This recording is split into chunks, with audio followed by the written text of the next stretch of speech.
really to have a look at the Irish diaspora engagement model, and there's a couple of unique aspects to that model.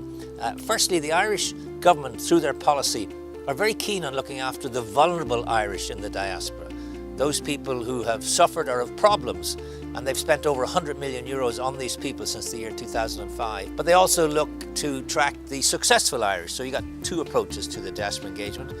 And we also have some really interesting government initiatives and lots of private initiatives.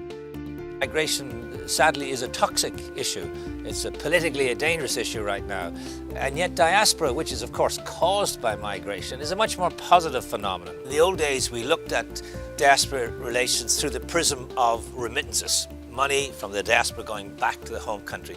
We're now seeing that diasporas can be engaged in trade and investment, and education and tourism, and sport and culture and art and volunteering and mentoring. Suddenly there's a whole array of different ways. In the old days your geography dictated your identity, but now connectivity is what's all important in this sort of new hyper-connected world that we live in.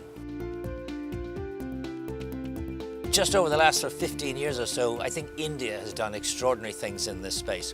And then you have a whole series of new countries, and they're beginning to look at what each country is doing, beginning to figure out what might work for them.